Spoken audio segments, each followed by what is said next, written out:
흰 화면이 잘 보이시죠? 예.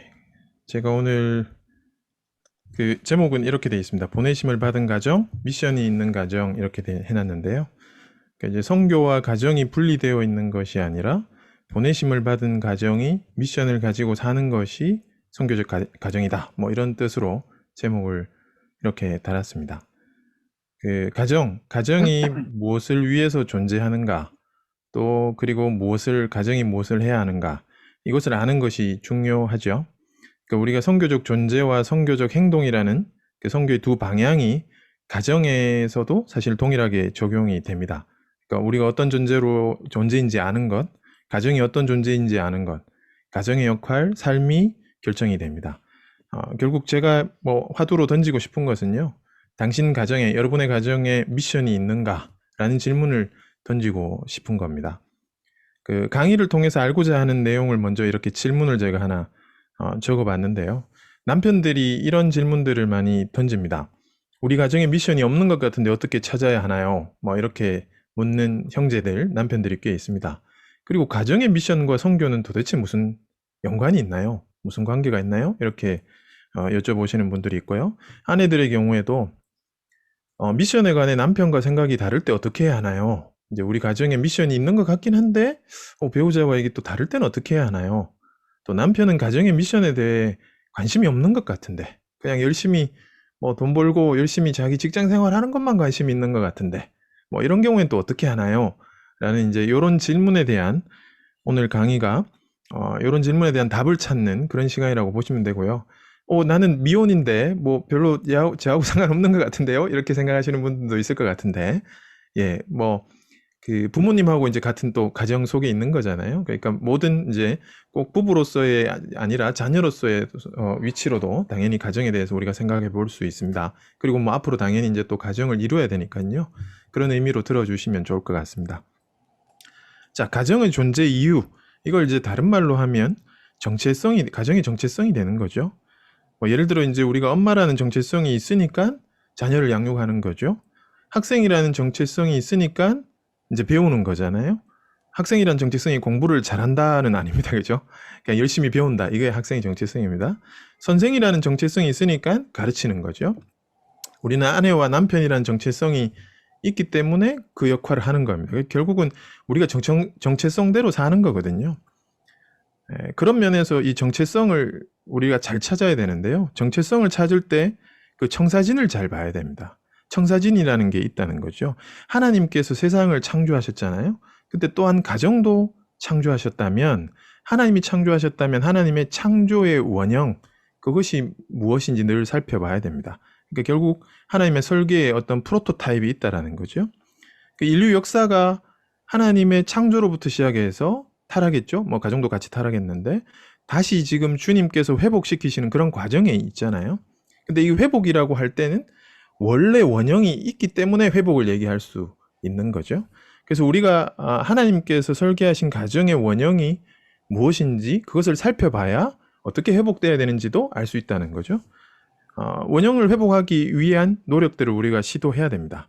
자, 그러면 가정 무엇을 해야 하는가? 이것은 가정의 미션이고요. 이걸 다른 말로 하면 가정의 부르심이 되는 거죠. 가정의 미션을 이해하기 위해서 먼저 우리는요, 사실은 하나님의 미션, 하나님의 계획이 뭔지를 무엇보다 먼저 이해해야 됩니다. 하나님이 지금 도대체 뭘 하려고 하고 계신가? 그걸 알아야지. 그러면 우리 가정은 어떻게 해야 되는가? 다시 이런 질문으로 이제 돌아갈 수 있죠. 그래서 너무 여러분들 다 잘 알고 계시는 내용이지만 제가 좀 짧게 또 하나님이 뭘 하고 계신 건지 그걸 어떻게 가정에 우리가 대입해 볼지 한번 살펴보도록 하겠습니다. 자, 하나님이 무엇을 하고 계신가? 하나님의 미션은 무엇인가? 하나님은 창조부터 시작하셨거든요. 하나님이 무엇을 하고 계신지 우리가 볼 때 제일 먼저 하신 것이 창조입니다. 그죠? 인간도 하나님이 창조하셨는데요. 하나의 성으로 창조하지 않으시고 남자와 여자로 창조하셨습니다. 그리고 그 남녀를 창조하시고 그냥 가만히 놔두지 않으셨어요. 하나님이 가정을 만드셔서 이루게 하셨어요. 여호와 하나님이 아담에게서 취하신 그 갈빗대로 여자를 만드시고 그를 아담에게 이끌어 오시니, 여기서 아담에게로 이끌어 오신 분이 하나님이십니다. 이게 사실 우리의 고백이 되어야 되죠. 우리가 결혼을 했는데요. 내가 선택했다고 하면요. 만약에 내가 선택했다, 내가 아내를 선택했다라고 하면 그 전제가 그렇게 깔려 있으면 만약에 부부관계가 어려울 때 이거 내가 실수했나? 내가 선택을 잘못했나? 실수했나? 뭐 이렇게 생각하다 보면 이혼까지 생각할 수 있습니다. 근데 이것이 하나님께서 이끌어 오셨다. 실수가 없으신 하나님께서 우리를 결혼하게 하셨다. 사실 이 고백이 되어야 된다는 거죠. 이것이 우리 이 그리스도인의 결혼의 신앙 고백인 거죠. 하나님이 이루신 가정에는요, 위임된 명령이 있습니다. 그래서 뭐 가정을 이루고 가만히 놔두신 게 아니죠. 거기에 사명이 있다는 거죠. 사실 그것이 창조 명령입니다. 뭐 너무나 잘 아는 내용이지만 하나님께서 만드신 피조 세계에 생육하고 번성하고 충만하고 정복하고 잘 다스리라. 이것을 가정에게 위임하셨다는 거죠. 자, 이걸 우리가 혼돈하면 안 되는데 이걸 개인에게 주신 것이 아니라 하나님은 분명히 그들에게 복을 주시며, 여기 그들이라고 분명히 되어 있거든요. 이 그들은 가정이라는 거죠. 태초에 하나님이 만드신 남자와 여자가 이룬 그 가정에게 하나님의 일을 위임하셨다라는 거죠. 자, 이것을 우리는 다른 말로 하면 문화 명령이다, 이렇게 너무 잘 알고 있습니다. 자, 하나님이 창조하신 가정, 창조 명령은 사실 전체적인 것이고요. 이 아담의 가정에게 더 구체적인 사명을 주셨는데요. 그것은 에덴을 경작하는 것이었습니다. 하나님의 일을 아담과 하와 가정에 위임하셨죠. 우리가 뭐 타락에서 일이 들어온 건 줄 아는데 실제로 그렇지 않습니다. 하나님은 일하시는 분입니다. 우리가 타락 이전에 이미 하나님으로부터 이 가정이 하나님의 일을 위임받았습니다. 자, 그리고 하나님과의 관계를 설정하셨습니다. 모든 것을 공급하시겠다고, 복을 주시겠다고 하면서 다만 선악과를 먹지 말라고 하셨죠. 자, 이것은 하나님과 피조물 사이의 관계 설정입니다. 그리고 가정에 대해서도요, 관계 설정을 해주셨어요. 어떻게 관계 설정을 해주셨냐면, 이러므로 남자가 부모를 떠나 그의 아내와 합하여 둘이 한 몸을 이룰지로다. 자, 가정도요, 부모를 떠나서 아내와 연합하라고 하셨어요. 이게 관계 설정이에요. 자, 이 구절이요, 아주 오피셜한 말씀이다. 저는 이렇게 늘 얘기합니다. 그게 무슨 말이냐 하면, 하나님이 아담을 만드셨고요. 그리고 하와를 만드시고 하와를 아담에게 이끌어 오셨어요.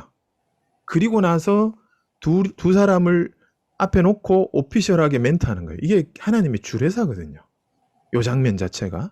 하나님이 아주 오피셜하게 주례사를 하십니다. 근데 주례사를 어떻게 하냐면, 야, 너희 서로 사랑해라.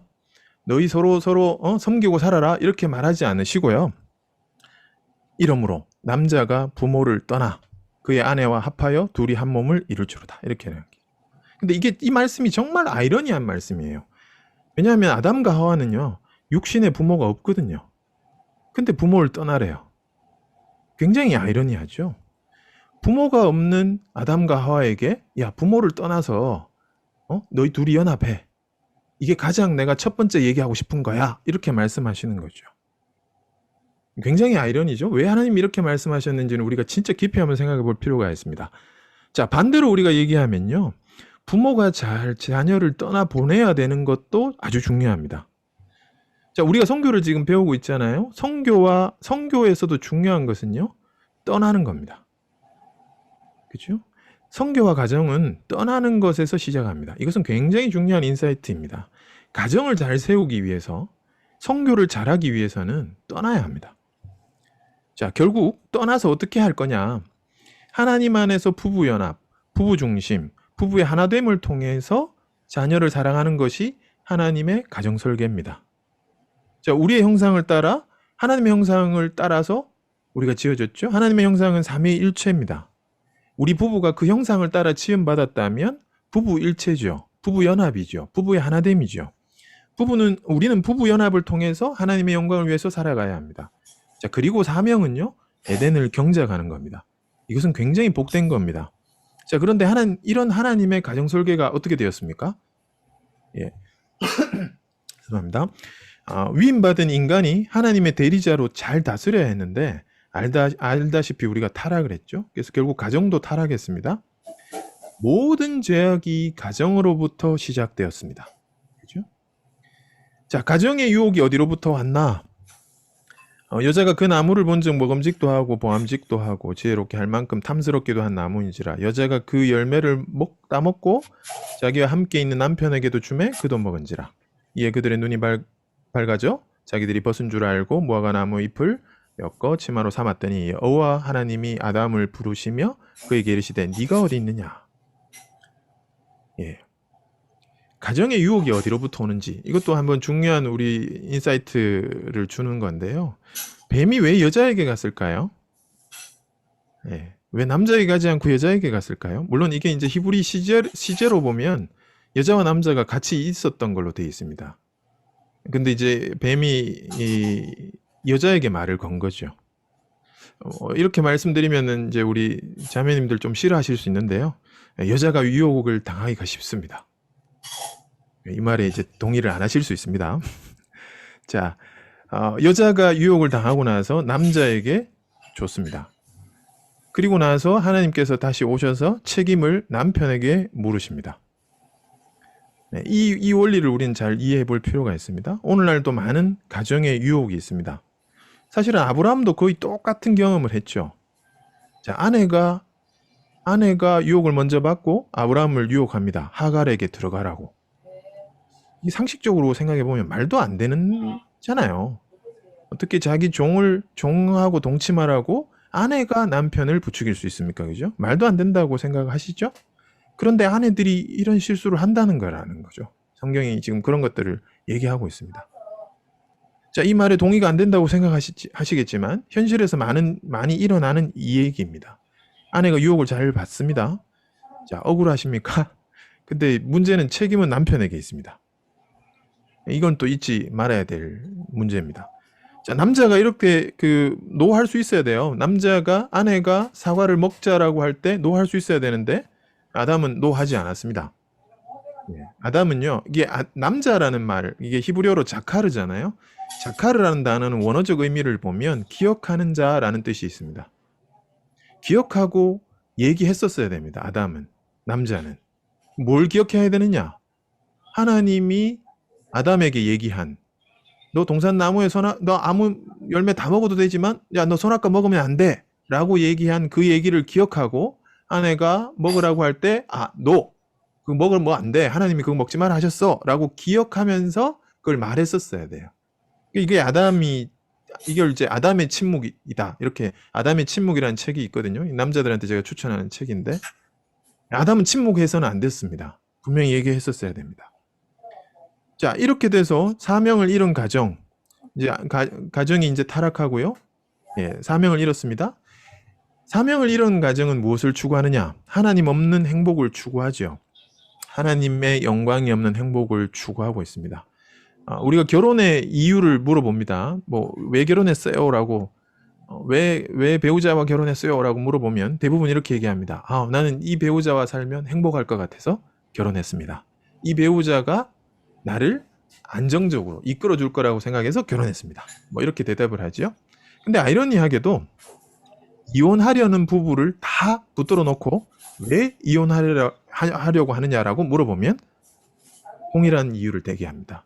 행복하기 위해서 이혼한다고. 더 이상 내가 불행하고 싶지 않다고. 그죠? 결혼도 행복하기 위해서 하고 이혼도 행복하기 위해서 합니다. 사실은 우리가 행복이 목적이 되면 안 된다는 것을 말하고 있다는 거죠. 행복이 목적이 되면 아무것도 안 됩니다. 목적은 따로 있습니다. 사명을 우리는 따로 갖고 있다는 거죠. 근데 그 사명 잃은 가정들은 행복을 추구하게 돼 있습니다. 그래서 타락한 가정이 사명을 잃으면 결국 행복 추구로 간다. 그러니까 사명을 쫓는 것이 아니라 부부 행복을 쫓는 가정. 그죠? 자, 이런 가정의 사명을 대체하기 시작하는 것들이 있어요. 사명을 대체하는 것들이 뭡니까? 먹음직도 하고 보암직도 한 것으로 우리는 대처를 하죠. 한국 사회에서 이렇게 가정에서 사명을 잃어버리고 그것을 대체하는 대체물이 뭘까? 이런 걸 고민해 봤는데요. 어떤 게 이 가정의 우상이 되어 있는가? 돈인가요? 자녀의 성공인가요? 좋은 집인가요? 좋은 차인가요? 아니면 자아실현인가요? 이제 그런 것들로 대체하려고 하고 있죠. 자, 사실 행복을 추구한다. 이렇게 행복을 추구한다고 우리가 복이라는 것을 만들 수 있습니까? 복은 얻는 것입니까? 만드는 것입니까? 복의 근원은 하나님이십니다. 우리가 아무리 뭘 한다 해도 우리가 복을 만들어낼 수는 없습니다. 불교는 복을 짓는다는 어떤 그런 표현들을 하죠. 사실은 복은 우리가 만들 수는 없습니다. 모든 복의 근원은 하나님이십니다. 우리는 복의 통로만 될 뿐이죠. 자, 여기 이제 가정의 관계도를 제가 하나 그려놨는데요. 왼쪽은 T자형 구조고요. 오른쪽은 삼각형 구도입니다.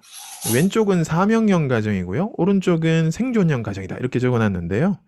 자, 이거 잘 보십시오. 이제 뭐 그 서로의 이 화살표가 얼마나 두꺼우냐에 따라서 이 관계성을 얘기하는 거거든요. 삼각형 구도는요, 부부 관계가 가장 강합니다. T자형 구조는요. T자형 구조는 부부 관계가 강하고요. 그 사이에 자녀와의 관계가 있습니다. 근데 이 생존형 가정, 삼각형 구도는요, 엄마와 자녀가 굉장히 강합니다. 네. 이게 이제 어떤 관계 속에 있느냐에 따라서 삼각형 구도는요, 살아남기 위한 생존형 가정이고요. 이 사명형 가정은 이제 T자형이다. 이렇게 제가 적어놨는데요. 남편과 아내와의 관계가 먼저입니다. 근데 이걸 어떻게 우리가 알 수 있느냐? 생존형인지 사명형인지. 이게 부부 관계의 어떤 대화들의 양들을 보면은 알 수 있습니다. 우리가 뭐 때문에 싸우는지 보면 사실은 알 수 있어요. 우리가 뭐 예를 들어 부부 싸움을 하는데요. 뭐 예멘 난민 문제로 싸우거나 이러진 않잖아요. 그죠? 대부분 뭐 자녀 양육 때문에 자녀에 대한 얘기 하다 보면 막 싸웁니다. 부부가 서로 잘 안 맞죠. 그런 부분에서. 뭐 이게 너무 당연하다고 생각하시는가요? 뭐 부모님들이 싸우는 게 너무 당연하다고 생각하는가요? 부모 세대는 이랬을 수 있죠. 과거에 이제 뭐 안타깝게도 저희 어머니도 이런 얘기 저한테 많이 하셨어요. 내가 너희 때문에 살지, 내 아버지 때문에 사는 거 아니다. 뭐 이런 얘기. 안타깝죠, 그죠? 사실은 부모가 친밀하지 못한 것이 자식들이 괴롭습니다. 자녀 양육에 대한 책들이 되게 많이 나오잖아요. 근데 성경은 사실 무슨 내용이 많냐 하면 에베소서만 봐도 그죠? 부부관계가 핵심이거든요. 부부관계 얘기하면서 교회와 예수 그리스도의 관계를 얘기하죠, 바울이. 부부의 친밀도만큼 교회와 그리스도의 관계를 이해할 수 있습니다. 부부가 친밀하면요, 자녀 관계는 쉽습니다, 사실은. 그죠? 그냥 뭐 자녀들은 부모의 그 등을 보고 그냥 그대로 살아가면 되는 거거든요. 자, 위임된 사명 상실. 이게 우리가 가정에서 사명을 잃어버리면요, 생존형 가정이 됩니다. 이 생존형 가정은요, 한국에서는 거의 자녀의 대학과 자녀의 성공에 아마 거의 이제 마음을 갖고 있는 것 같습니다. 제가 청소년 부모학교 디렉팅을 해서 몇 년째 그걸 한 5년 정도 하고 있거든요.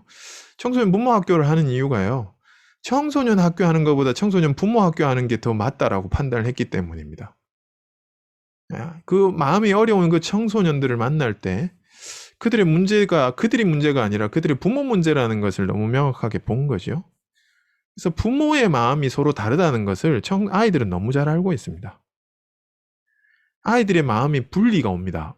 아빠는 이렇게 생각하고 엄마는 이렇게 자기한테 요구한다는 거죠. 다르다는 거죠. 그래서 마음속에 이미 마음이 분리되어 있습니다. 부부 연합이 없으면요, 누가 가장 먼저 아느냐 하면요, 자신들은 스스로 부부가 조금 부부 싸움하고 뭐 생각이 다르다, 그래도 별로 문제 없다고 생각하고 살아요. 자기 생각이 옳다고 생각하기 때문에. 근데 자녀들은 다 알고 있거든요, 부부 연합이 안 된다는 것을. 그래서 부부의 연합이 중요하죠. 한 마음이 중요하죠. 부부 일관성이 중요하다. 저는 뭐 이게 우리 청소년 부모학교에 그렇게 가르치는데요. 그렇게 해도 사실은 부부도 틀릴 수 있습니다. 부부는 되지만 어떤 문제에 있어서 부부 다 틀릴 수 있죠. 아이들도 그걸 알아요. 우리 부모도 실수한다는 걸 알거든요. 근데 나중에 부부가 일관성이 사실은 중요하지요. 틀릴 수 있는 거는 나중에 틀린 거에 대해서 자녀한테 사과하면 됩니다. 근데 이제 그게 부부가 틀리다는 것을 모르고 인지를 안 하고 있으면 굉장히 문제돼요. 뭐 예를 들어 이제 우리가 아주 어린 자녀 키운다 그래도요, 어린 자녀가 아빠한테 예를 들어 아이스크림 사달라고 하잖아요. 근데 분명히 걔가 엄마한테 먼저 가서 쫄랐거든요. 근데 엄마가 안 된다 했단 말이에요. 근데 아빠는 그걸 모르고 있으니까 아빠한테 아이스크림 사달라 하면 또 아빠는 된다 한단 말이에요. 자, 그러면 이제 아내들이 나와서 막 얘기하죠. 아까 내가 이미 낮에 하나 먹었는데 또 사달라 해가지고 안 된다 했는데 그걸 뭐 모르면서 왜 또 된다고 얘기하냐, 그러면서 막, 그죠? 이렇게 이제 남편을 무시하고 이제 그러는 경우가 있죠. 근데 나중에 이제 그렇게 하시면 이제 결국은 자기도 아이들에게 무시를 당합니다. 이렇게 이제 부부가 다르다라는 것은 그 측근에 있는 클로즈 컨택트 관계에 있는 자녀들은 너무 잘 알고 있습니다. 그래서 아빠한테는 어떻게 하면 되고 엄마한테 어떻게 하면 되는지 이미 아이들은 다 터득하고 있죠. 근데 그게 이제 자라서 청소년이 될 때는 마음이 갈라지는 거죠. 네, 어디에 기준을 맞출 수가 없다라는 거죠. 그러면 굉장히 불안하거든요. 자, 사명이 없어지고 생존형 가정으로 살고 있습니다. 이러면 살기 위해서 사는 거죠. 애를 키우기 위해서 그냥 사는 거죠. 안타까운 실정이죠. 자, 결국 관계에 어려움들이 생깁니다. 자, 하나님과의 관계에 어려움도 생기지만, 부부 관계도 생기지만, 부모와 자녀 관계도 이제 관계가 다 깨어지죠. 그래서 안타깝게도 이 타락으로, 가정의 타락으로 인해서, 가장 정점을 찍은 죄악이 이제 일어납니다. 큰아들이 작은아들을 죽여버렸습니다. 가인이 아벨을 죽였습니다. 여러분, 이거 상상할 수 있겠어요? 제가 두 아들을 낳았는데요. 첫째가 둘째를 죽였어요. 어떻게 이런 일이 있을 수 있을까요? 만약에 이런 일이 우리 가정에서 일어났다면 여러분들 어떻게 하실 것 같아요? 살아내실 수 있을 것 같아요? 근데 정말 안타깝게도요, 오늘날 많은 부부는요, 자녀들에게 이렇게 경쟁하도록 만들고 있어요, 사실은. 그 서바이벌을 시키고 있는 거죠. 예, 세상과 차이가 없죠. 이 타락의 극치가 이제 왔습니다. 타락하고 나서 인간이 타락의 극치가 와서 하나님이 홍수로 심판하셨습니다. 자, 첫 번째 가정이 실패했고요. 아담과 하와 첫 번째 가정이 실패했고요. 하나님이 이제 두 번째 가정을 부르셨습니다. 자, 창세기 말씀과 동일하게 복을 주셨고요. 이번에는 그들에게 복을 주시며 라고 되어 있지만 여기는 복이 될 것이라고 말씀하셨는데요. 모든 족속이 아브라함과 사라로 말미암아 복을 얻을 것이라고 약속을 주셨습니다. 이제 두 번째 가정을 하나님께서 불러내셨습니다. 아브라함을 구속하셨습니다. 자, 아브라함을 통한 자손들, 이스라엘을 구속하시기 위해서 모세를 부르셨습니다. 나그네와 같은 이 난민을 구속하기 위해서 나그네인 모세를 부르셨어요. 내가 타국 땅에서 나그네 되었습니다. 이렇게 게르솜을 낳은 그 게르솜의 뜻이 그거잖아요. 모세를 불러서 나그네를 불러내어서 난민을 인도하셨습니다. 자, 이스라엘이 또 우리가 너무 잘 알지만 안타깝게도 계속 반복된 죄악 속에 있습니다. 그런 죄악에도 불구하고 하나님께서는 결국에 예수님의 십자가 대속을 통해서 완전한 의를 이루셨습니다. 그래서 십자가를 통한 구속으로 구속된 교회가 이 땅 가운데 생겨났죠. 자, 이제 교회에게 대위임령을 주심으로 모든 민족을, 열방을 구원하시기로 그 계획을 계속해서 이어가고 계십니다. 자, 우리는 지금 이 교회의 시대에 살고 있습니다. 그죠? 자, 이 스토리가 어디로 갈 것 같습니까? 이 지금의 스토리가 이제 여기까지 왔는데요. 어디로 갈 것 같습니까? 결국에는요, 창조의 완성이 이루어질 것입니다. 계시록 7장 9절에서 10절, 마지막 창조의 완성의 모습을 요한을 통해서 알려주시는데요. 이 일 후에 내가 보니 각 나라와 족속과 백성과 방언에서 아무도 능히 셀 수 없는 큰 무리가 나와 이렇게 얘기합니다. 각 나라 족속 백성 방언, 아무도 능히 셀 수 없는 큰 무리. 이 무리가 하나님과 어린 양 예수님을 찬양하는 모습입니다. 도대체 이 큰 무리가 어디서 나오겠습니까? 역사의 끝은 하나님 나라의 완성입니다. 창조의 완성입니다. 하나님이 지금 뭘 하고 계시냐면요. 창조에서 새 창조로 가고 계십니다. 하나님은요, 사람만 구속하는 것이 아니라 하나님 나라를 만들고 계십니다. 하나님 나라의 모든 분야, 창조물이, 모든 피조물들이 다 완성됩니다. 다 회복될 것입니다. 자, 하나님의 미션, 하나님의 계획은요, 철저하게 하나님 나라를 향해 있다. 이렇게 얘기할 수 있습니다. 근데 그 출발이 어디였습니까? 그 출발은 아브라함과 사라의 가정, 하나님께서 부르신 두 번째 가정에서부터 시작되었습니다. 그죠? 자, 그렇다면 이것이 최종 목적인가? 하나님 나라가 최종 목적인가? 온 세상과 인류를 구속하는 것인가? 예. 사실은 근본적인 목적, 이 모든 것이 하나님의 영광을 위한 것이다. 이렇게 얘기합니다. 하나님께서 영광 받으시기 위해서 이 일을 진행하고 계십니다. 그래서 퍼스펙티브에서는 이것을 주의 영광의 이야기라고 그렇게 표현을 하죠.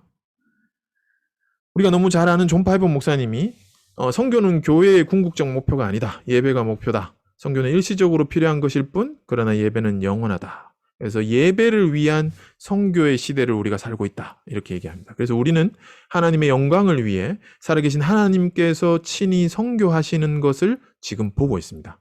The living God is a missionary God입니다. 하나님은 선교사십니다. 주의 영광의 이야기는 계속 진행 중입니다. 자, 하나님의 미션, 하나님 좀 뭐하고 계세요? 라고 할 때 하나님은 선교하고 계십니다. 이렇게 얘기할 수 있습니다. 자, 그렇다면 이제 질문 처음으로 다시 돌아왔습니다. 우리의 미션은 무엇입니까? 처음으로 돌아왔습니다. 우리 가정은 도대체 무엇을 해야 합니까? 네, 이것은 주의 영광의 이야기에 참여해야 된다. 이렇게 얘기할 수 있습니다. 전적으로 지금 하시는 하나님의 선교죠. 미시오 데이지요. 전적으로 하나님이 하시는 일이고요. 우리를 참여자로 부르셨습니다. 예수님께서 말씀하셨듯이 아버지께서 일하시니 나도 일한다. 예, 맞습니다. 아버지께서 하시는 일을 우리도 하는 것, 그것이 선교입니다. 이것이 우리의 미션이고 하나님의 입장에서 봤을 때 이걸 부르심이다. 이렇게 표현하실 수 있겠죠.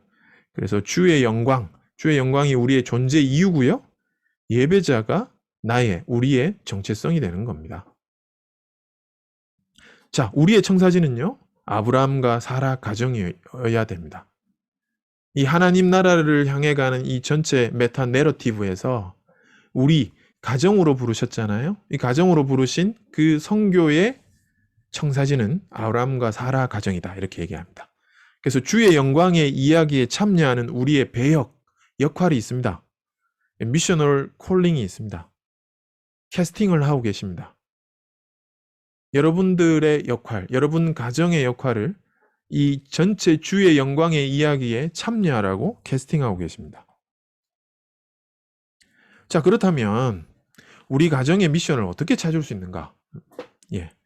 사실 이 말은 잘 의미가요. 찾는 것인가 아니면 주시는 것인가? 똑같은 말이죠, 사실은. 우리 입장에서 찾는 거고 하나님 입장에서 주시는 거죠. 부르심인가 보내심인가? 예. 가라.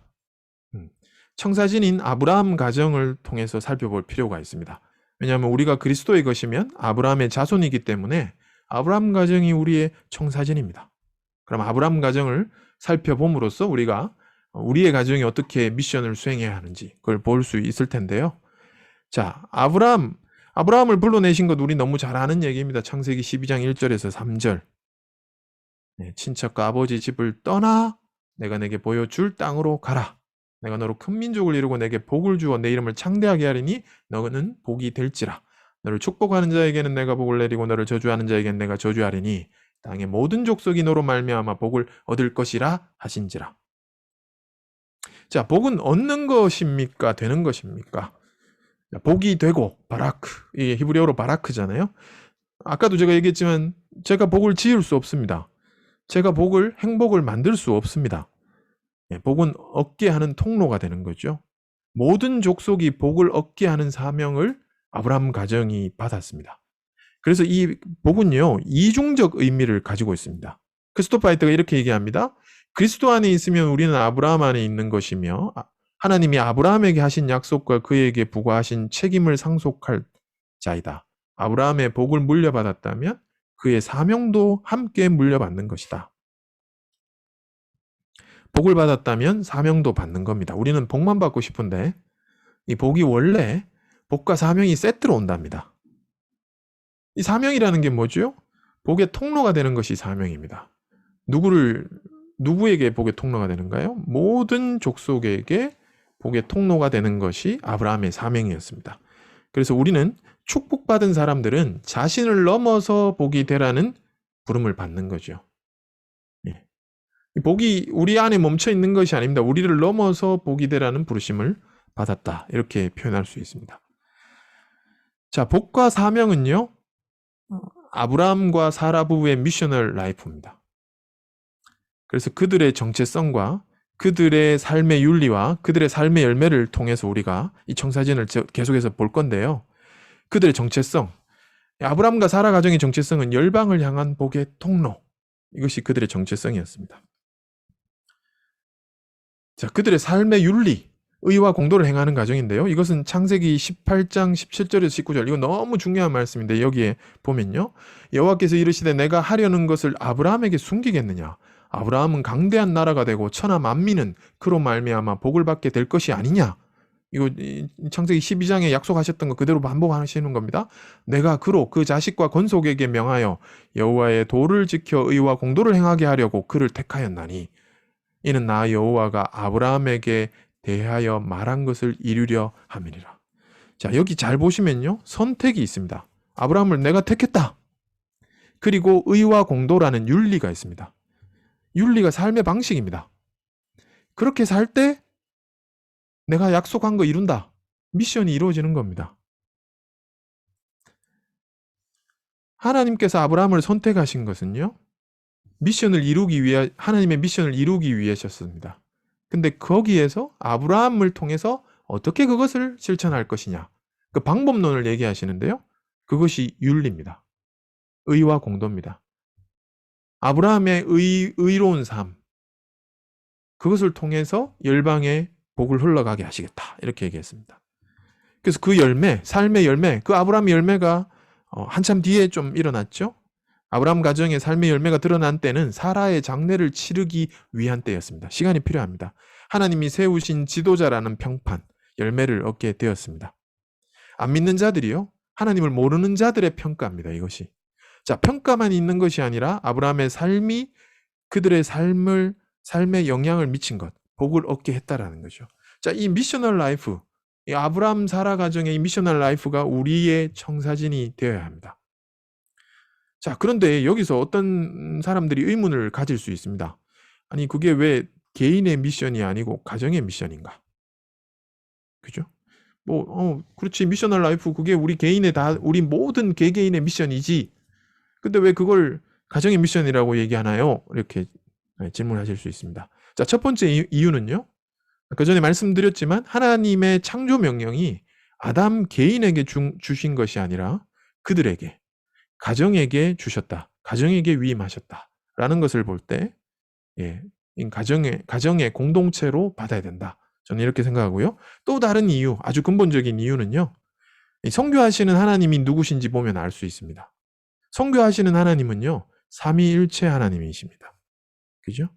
삼위일체 하나님의 성교예요. 성부 하나님의 성교가 아니라는 거죠. 성자 하나님만의 성교가 아니라는 거죠. 성령 하나님만의 성교가 아니라는 거죠. 삼위일체 하나님, 공동체의 하나님의 성교라는 거죠. 삼위일체 하나님 중에 성부 하나님은 보내시는 하나님이십니다. 성자 예수님은 보내심을 받았고요. 선교사로 우리에게 오셨고요. 올라가시면서 교회에게 성령님을 보내시는 샌딩의 역할을 감당하셨습니다. 자, 이렇듯 삼위일체 하나님의 성교를 우리가 미시오 데이라고 하는데요. 성교하시는 하나님께서 이미 공동체로 완벽한 미셔널 갓으로 계십니다. 성교는 절대 혼자 하는 것이 아닙니다. 미션은 절대 혼자 받는 것이 아닙니다. 가정이 받는 거죠. 자, 교회가 무엇인가요? 가정이 무엇인가요? 교회는 확장된 가정이죠. extended family죠. 이 땅에 보내진 센트 처치, 그리고 가정을 세상 속으로 성교지로 보내는 샌딩 처치죠. 우리가 하나님의 성교를 위임받은 대리죠. 우리가 위임받은 것이지 내 혼자 위임받은 것이 아닙니다. 자, 미셔널 콜링에 대해서 보도록 할게요. 가정에게 하나님은 미셔널 콜링을 하십니다. 이게 캐스팅하고 계신 거예요, 지금. 우리의 배역에 맞게. 그게 대부분 이제 우리는 조연입니다. 조연 정도가 아닙니다. 이게 단역일 수도 있습니다. 배경일 수도 있고 그렇습니다. 자, 하나님의 입장에서 부르심이고요. 우리 입장에서 찾아야 하니까, 발견해야 하니까 우리는 미션 파인더 해야 됩니다. 사명을 발견해야 됩니다. 미션 사명을 발견한 사람은요, 미셔널 라이프를 살아가게 되어 있습니다. 예, 사명을 좀 잘 찾아야 되겠죠? 자, 부르심의 종류, 제가 부르심의 단계, 그걸 이제 좀 한번 살펴보려고 하는데요. The Call to Mission이 있고요. The Call to Missionary가 있고요. The Call to Missions가 있고요. The Call to Mission Field가 있습니다. 뭐 이 네 가지 뜻이 조금씩 다르죠. 자, Call to Mission. 모든 그리스도인들은 선교로 부름을 받았습니다. 근데 어떤 분들은 이 중에서 미셔너리로 선교사로 부름을 받았습니다. 자, 또 모든 사람들은요, 미션스, 사역들로 또 부름을 받기도 합니다. 이 사역은 우리가 해야 하는, 우리가 할 수 있는 일들이 될 겁니다. 그죠? 뭐, 그게 이제 삶의 선교라고 생각하니까 라이프 에즈 미션이죠, 요즘은. 그 다음에 콜투 미션 필드가 있습니다. 선교지로, 특별한 선교지로, 특별한 종족으로, 특별한 나라로, 특별한 언어를 통해서 어떤 필드로 부름받을 수 있습니다. 자, 우리는 이런 것들을 잘 발견할 필요가 있죠. 또 어떤 직업이나 또 어떤 사회나 뭐 국내 외국인 사역이나 뭐 이런 것이 다 하여튼 미션 필드로의 부르심이죠.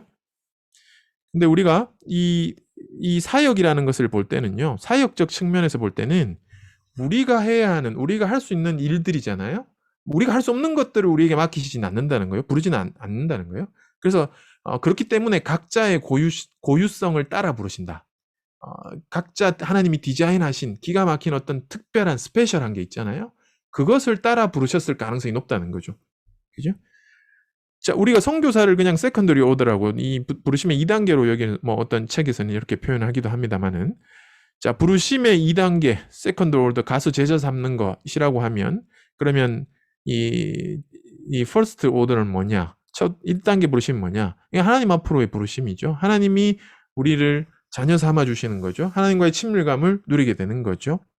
자, 그럼 1단계와 출발, 이게 이제 1단계는 어디서 출발하냐면 갈망을 통해서 우리가 출발한 거거든요. 그러니까 우리 속에 하나님이 디자인해 놓으신 갈망이 있습니다. 신을 향한 갈망. 그래서 우리는 하나님 앞에 부름을 받았고요. 이제 2단계 부르심.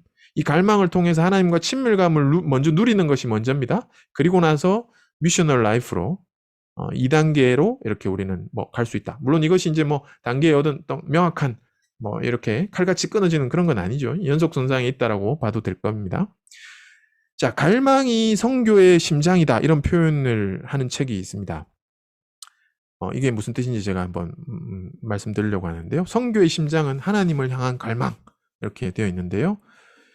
이게 호세아서에 이런 말씀이 있습니다. 내가 어찌 너를 놓겠느냐, 내 마음이 내 속에 돌이키어 나의 긍휼이 온전히 불붙듯 하도다. 이게 하나님이 본인 말씀하시는 거거든요. 하나님과 인간은 깊은 갈망을 할 수 있는 존재입니다. 하나님이 그 마음속에 불붙는다, 갈망이 있으시다는 거죠. 인간도 마찬가지 이렇게 고백합니다. 하나님이여, 사슴이 시냇물을 찾기에 갈급함같이 내 영혼이 주를 찾기에 갈급하니이다. 우리가 하나님의 형상으로 지음받았기 때문에 하나님처럼 우리도 갈망이 있습니다. 깊은 갈망이 있습니다. 이것은 믿는 자나 믿지 않는 자 모두에게 하나님이 새겨 놓으신 거죠. 자, 그러면 이런 깊은 갈망이 어디 있는가? 예수님이 이런 말씀하셨어요. 누구든지 목마르거든 내게로 와서 마시라. 나를 믿는 자는 성경의 이름과 같이 그 배에서 생수의 강이 흘러 나오리라 하시니. 도대체 이 예수님의 이게 배라는 게 이 타는 배가 아니고 진짜 제 배를 말하는 건가요? 그죠? 배에서 생수의 강이 넘쳐 흘러 나온대요. 그래서 이 배라는 단어, 이게 이제 헬라어로 코일리아라는 단어입니다. 영어로는 innermost being, 아주 속 깊은 곳이란, 그렇게 이제 해석을 했고요. 목마름, 갈증이 어디 있느냐? 그것을 설명할 때 이 코일리아라는 단어가 있습니다. 배. 우리 마음 속에 인간의 아주 깊은 곳에 코일리아가 있습니다. 거기는 텅 빈 공간인데요. 채워지기를 갈망하는, 또 실상 채워줄 수 있는 어떤 빈 공간을 하나님께서 디자인해 놓으셨습니다. 그래서 인간은 모든 갈망을 타고 아주 욕망을 가지고 이제 살아가죠. 갈망을 가지고 사는데 거기에 무엇을 채우느냐에 따라서 이제 욕망이 되는 거죠. 내면의 공허함이 있습니다. 그 텅 빈 공간이 있습니다. 여기를 무엇으로 채울까요? 성경에 이런 표현들이 있습니다. 이 같은 자들은 우리 주 그리스도를 섬기지 아니하고 다만 자기들의 배만 섬기나니. 자기들의 배를 섬긴대요. 자기 배의 종이 된 사람들이란 표현이 나옵니다. 여기 깊은 코일리아에 무엇을 넣었느냐에 따라서 그걸 섬긴다는 거죠. 돈을 넣으면 돈을 섬기는 거고요. 성공을 넣으면 성공이 자기 정체감인 것처럼 그렇게 살아갑니다. 미션이 아니고 생존형 가정들은 이렇게 살아갑니다. 자녀의 양육, 지나친 행복 추구, 성공, 돈 이런 것은 미션이 아닌 생존입니다. 이것으로 채웠을 경우에 그 끝이 어떠하겠습니까? 분명히 말하지만 아무리 채워도 공허합니다. 이 코일리아가 제대로 채워지지 않습니다. 목마름, 갈증, 갈망 누구에게나 있습니다. 이것은 하나님도 갈망이 있으시거든요. 이 코일리아를 무엇으로 채울 수 있나? 무엇으로 채워야 하나? 우리는 답을 알고 있죠. 오직 예수 그리스도. 예수님의 배에서 생수의 강이 흘러 넘친다고 하셨습니다. 결국 갈망은 하나님으로 채울 때, 즉 친밀감을 통해서 우리는 하나님이 그토록 바라시는 가서 제자 삼으라는 명령에 기꺼이 순종할 수 있는 것입니다. 또한 미셔널 라이프로 살아갈 수 있게 되는 겁니다. 우리가 무엇으로 채우느냐에 따라서 우리가 선교적으로 사느냐 못 사느냐, 이제 제가 그걸 말씀을 드리는 거였어요. 자, 부르심을 또 다른 말로 표현을 하면요, 우리의 고유성에 따라 우리와 동역하기 원하시는 하나님과의 관계다, 이렇게 표현한 설명이 있습니다. 그렇죠? 우리의 고유성, 디자인에 맞는 역할이 있다는 거죠. 예, 우리가 다 선교사로 부름받지는 않았어요. 선교로는 다 부름받았다는 거죠. 근데 그 선교의 사역, 미션스를 위해서 우리는 우리의 고유한 특성들을 따라 부르셨다라는 거예요. 자, 근데 이 부르심을 그럼 인도함 받는 이 과정, 이게 이제 어렵잖아요, 사실. 자기 미션을 이제 확인하는 게 정말 어렵잖아요, 하나님 앞에서. 근데 이게 제가 이제 성경을 깊이 보면서 4가지 길이 있다라는 것을, 물론 이것이 다른 얘기는 아닌데 대체로 4가지 길로 이렇게 설명을 하고 있습니다. 첫 번째는 미스테리우스 콜, 아주 신비적인 콜링이 있습니다. 두 번째는 커미션드 콜이 있습니다. 세 번째는요, 커먼 센스 콜이 있고요. 네 번째는 내추럴 콜이 있습니다. 제가 이걸 한번 설명을 해보도록 하겠습니다. 환상을 통해 부르심, 베드로의 고넬료 방문, 뭐 이런 것들은 굉장히 환상을 통해서 하나님이 인도하셨죠. 그 콜링을 따라가게 하셨죠. 바울도 다메섹 도상에서 하나님이 아주 그냥 드라마틱하게 만나는 경험을 했습니다. 바울이 마게도냐 행으로 가는, 마게도냐로 오라는 환상, 물론 이것은 이미 선교사일 때 받은 환상이지만, 이사야라든지 요나라든지요, 이런 이제 사람들은, 성경의 인물들은 미스테리우스 콜, 하나님이 진짜 막 드라마틱하게 나타나서, 환상 중에 나타나셔서, 꿈속에 나타나셔서 콜링을 하십니다. 자, 이것은요, 예외적이지 결코 통상적이 아닙니다. 이런 개인적인 부르심이요, 모든 사람에게 있지는 않습니다. 이건 아주 예외적입니다.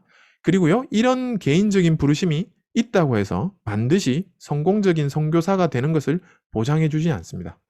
하나님이 나를 과거에 이런 아주 드라마틱하게 나를 인도하셨기 때문에 내가 그 삶이 보장됐다, 이렇게 말할 수 없다라는 거죠. 자, 그 다음에 커미션드 콜이 있습니다. 사도행전 13장에 보면요, 바울과 바나바를 교회가 세웁니다.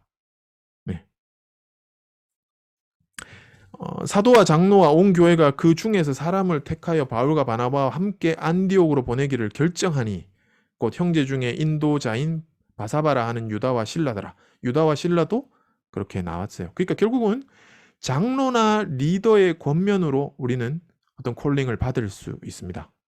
이것은 위임하는 방식입니다. 커미션드 콜입니다. 자, 그 다음에 지식과 상식, 커먼 센스 콜도 가능합니다. 이것도 안 되는 것은 아닙니다. 빌립이 그랬죠. 남쪽으로 내려가라. 거기까지는 미스테리우스 콜이었는데요. 수레로 가까이 가라. 여기까지는 그랬지만, 빌립이 그 다음 말하는 것은 결국은 다 자기 생각에 맞는 말을 하게 돼 있습니다. 유다와 실라, 이것이 선하게 보여서 그렇게 우리는 결정하고 헌신할 수 있다는 겁니다. 이 커먼 센스 콜입니다. 자발적 순종이죠. 근데 이것을 할 때는요, 잘 유의해야 되는 것은 냉정한 자기 평가를 해야 됩니다. 자기를 아주 과대평가해서 나를 이렇게 부르셨다, 내한테 이 역할을 맡기셨다, 이렇게 잘못 해석하는 수가 있기 때문에 아주 자기 평가를 냉정하게 할 필요가 있습니다. 자, 내추럴 콜은요, 상황과 관계가 자연스럽게 그래 된 거죠. 뭐 예를 들면 제가 이제 선교사님들 만나면 어떻게 콜링을 받으셨습니까? 정말 잘 물어보는 질문입니다. 개인적으로 만나면 너무 궁금하거든요. 하나님이 저한테 이렇게 막 드라마틱하게 나타나시지 않으셔서 제가 그런 걸 되게 부러워한 때가 있었거든요. 선교사님들 만나면 선교사님 어떻게 콜링 받으셨죠? 이제 근데 부부한테 같이 물어봐요. 근데 사실은 그 선교사님들 콜링 중에 제일 많은 콜링이 배우자의 콜링이 내추럴 콜링입니다. 저는 사실 선교에 헌신 안 했어요. 근데 우리 남편이 헌신했지. 저는 그냥 따라갔어요. 뭐 이렇게 말씀하시는다는 거죠. 배우자가 헌신했고요. 저는 그 관계로 가게 된 겁니다. 이게 룻과 나오미의 스타일이죠. 나오미가 돌아옵니다. 근데 룻이 시어머니와의 관계 때문에 같이 돌아오는 거죠. 뭐 어디 거기에 뭐 대단한 어떤 생각들을 갖고 되돌아온 건 아니라는 거죠. 이것은 아주 자연스러운 순종입니다. 이 네 가지 중에 뭐 어떤 것일 수 있고요. 또는 이 네 가지가 합해진 것일 수도 있습니다. 자, 가정의 부르심을 이 범주 안에서 정리해서 설명할 수 있으면 좋겠습니다. 부부가 함께 이 길에 있으면서 인도함을 받을 수 있으면 좋겠다. 이렇게 생각을 합니다. 물론 이건 뭐 쉽게 되는 건 아니겠죠. 자, 우리는 세상에 보내심을 받은 가정의 정체성을 가지고 이제 살아갑니다. 그래서 보내심을 받은 가정, 우리의 미셔널 라이프는요, 우리가 이제 세상 속에서 가정으로서 살아가는 겁니다. 미션이란 단어에 보내심을 받았다는 뜻이 포함되어 있습니다. 이게 히브리어로 실로아흐잖아요. 하나님께서 보내신다. 어떤 특별한 목적을 위해서 보내신다는 거죠. 자, 이제 요거 그림을 제가 하나 설명할 건데요. 우리가 과거에는요, 패밀리 앤 미션의 삶을 살았다. 뭐 이렇게 생각할 수 있습니다. 우리가 세상에 보내심을 받았는데요. 그 가정이 이렇게 하나님의 미션도 있지만 이 패밀리 라이프가 이렇게 분리되어 있는 가정과 미션이 따로 있죠. 뭐 이런 삶을 우리가 살 수 있습니다. 근데 조금 눈을 뜨면 패밀리 포 미션을 합니다. 그렇지. 우리 가정이 하나님의 선교에 좀 헌신해야지. 그걸 위해서 살아야지. 이렇게 하죠. 그래서 열심히 돈을 벌어서 선교 헌금을 하는 거죠. 뭐 이것도 아주 귀한 삶입니다. 내가 선교를 못 갔지만 우리 가정이 선교사를 열심히 도와야지. 뭐 이런 생각을 하고 사는 것이 패밀리 포 미션입니다. 근데 사실은 패밀리 에즈 미션이 돼야 되는 거죠. 그 패밀리 자체가 선교적인 거죠. 패밀리의 삶이, 가정의 삶이 미션인 거죠. 자, 그럼 이렇게 가는 것이요. 결국은 가정의 성숙 과정이다. 뭐 이렇게 표현할 수 있습니다. 이런 가정이 하루아침에 만들어진다고 생각하지는 않습니다. 제가 열심히 지금 달려가고 있는데, 많이 피곤하시죠, 그죠? 조시는 분들이 좀 보이네요. 이제 최대한 빨리 제가 마무리를 잘 하도록 하겠습니다. 자, 보내심을 받은 공동체의 삶의 현장. 이제 우리가 미션 필드가 어딘지 그것도 한번 나눠보려고 하는데요. 미션 필드도 이제 여러 가지 있을 수 있습니다. 근데 우리 가정의 이 미션 필드가 뭐냐? 첫 번째 우리는 이제 가정으로 보내졌습니다. 우리의 미션 필드는 첫 번째 가정이어야 됩니다. 많은 이제 우리 사역자들이 이걸 놓칠 수 있습니다. 가정을 희생하고 미션을 이룬다. 이렇게 생각을 하는 경우 좀 안타깝죠. 그거는 이제 패밀리 포 미션의 삶이죠. 어떻게 보면. 가정을 불태워 하나님의 선교를 이루겠다. 이제 사실 과거에 이제 우리가 이런 이제 의식들이 좀 많이 있었었죠. 제가 이제 안타깝게 생각하는 뭐 이렇게 이 선교를 공부하면서 우리 개신교 선교의 현대 선교의 아버지라고 하는 윌리엄 캐리를 제가 뭐 너무 대단한 사람이다. 어떻게 그 사람은 구두 수성공인데 인도를 완전히 막 뒤집어 놓았다. 뭐 인도에 가서 못한 게 없잖아요. 이 사람이 뭐 박사 학위가 있어도 몇 개가 있을 것 같은. 근데 그 윌리엄 캐리의 그 삶을 이렇게 아주 진짜 이렇게 리얼하게 적어놓은 책을 보게 됐거든요. 미화하지 않고 예, 윌리엄 캐리의 전기를 제대로 적어놓은 책을 보면요. 안타깝게도 윌리엄 캐리는 결혼을 3번 합니다. 예, 처음 결혼했던 사람이 선교를 반대했는데 그 반대하는 아내를 억지로 끌고 가죠. 그래서 영국에서 인도까지 배 타고 이제 한 6개월 되는데 그렇게 가면서 아내가 이제 배에서 거의 미쳐버리죠. 그래서 정신질환이 심각해서 선교지에서 몇 년 동안 집안에 가둬놨었거든요. 그리고 나서 아내가 죽자마자 몇 개월 안 지나서 자기 제자와 결혼을 했죠. 그리고 또 거기가 또 사별하고 나서 또 다른 사람과 결혼했죠. 제가 그런 이제 스토리를 보고서 굉장히 좀 충격 많이 받았어요. 어떻게 선교사가 이럴 수 있는가? 뭐 이런 생각들을 한 적이 있습니다. 뭐 존 웨슬리도 안타까운 그 배우자 얘기가 있잖아요. 우리가 그렇게 대단하게 보는 존 웨슬리도 저는 굉장히 안타까웠어요. 왜 이래야 되는가? 예. 어떻게 보면요, 세상 가운데 보내심을 받았다는 의식은 있는데요, 가정으로 보내심을 받았다는 의식이 없었다. 예. 사실 우리 가정, 미셔널 패밀리로 우리는 보내심을 받았다. 이걸 인지할 필요가 있습니다. 그죠? 자, 그 다음에 저는 이제 의사기 때문에 의료사회로 보내심을 받았다. 이게 이제 제 신앙 고백인 거거든요. 그래서 라이프 에이즈 미션의 개념. 여기도 저의 이제 선교지가 되는 거죠. 미션 필드가 되는 거죠. 자, 그리고 이제 우리는 이웃에게도 보냄을 받았습니다. 특별히 직장도 있지만 조금 더 넓게로 봤을 때는 이웃도입니다. 저는 뭐 의료적으로 이제 환자에게 보냄을 받았다 이렇게 이제 생각하고 사는데요. 그 다음에 이제 또 특별한 어떤 미션 필드, 선교지라고 할 수 있는 곳으로도 우리가 이렇게 부름받을 수 있습니다. 이 4가지를 짧게 한번 보려고 하는데요. 첫 번째, 가정. 교회가 자신을 위해 존재하지 않고요, 지역사회와 이웃을 위해 존재한다면요, 그 교회에 속한 가정은 누구를 위해, 무엇을 위해 존재해야 하는가? 예. 구속사를 보면요, 아담 가정이 실패했고요, 아브라함 가정을 통해서 새롭게 구속하시려는 그 역사를 하나님께서 시작하셨죠. 그래서 예수님의 피값으로 산 교회잖아요. 그래서 그 교회는 아브라함의 후손이죠. 그래서 우리도 아브라함의 후손입니다. 그래서 의와 공도를 행하게 하는 것. 또 십자가를 주셨잖아요. 그것은 하나님 사랑과 이웃 사랑을 실천하는 거죠. 그리고 먼저 그의 나라와 그의 의를 구하라는 명령을 통해서 이런 게 다 일맥상통하게 이제 연결되는 거죠. 그래서 아브라함 부부로 시작해서 족장으로 이스라엘 공동체로 사도 공동체에서 이방인 고넬료 가정으로, 빌립보 관수의 가정으로, 이렇게 이제 이게 복음이 넘어가는 것을 보면 가정에서 가정으로, 가정에서 더 확장돼서 이렇게 이스라엘 공동체로 이렇게 넘어가는 거죠. 그래서 가정을 통해서 이게 구속사 안에서 보내심을 받은 그 가정의 스토리들이 나와 있습니다. 그리고 교회론과 가정, 이건 뭐 떼어놓을 수 없잖아요. 에베소서 5장에 부부관계를 교회론에 비유했잖아요. 예수 그리스도의 신부, 교회 신부다. 그죠? 뜻대로 행하는 자가 내 형제요 자매다. 교회는 결국 확대된 가족이다. 그래서 보내심을 받은 가정, 노아의 가정, 뭐 브리스가와 아굴라, 믿음의 가정은 생존을 넘어서 복음의 통로가 됐다. 이렇게 표현할 수 있습니다. 뭐 뒤에 조금 더 살펴보겠지만 짧게 제가 넘어가고요.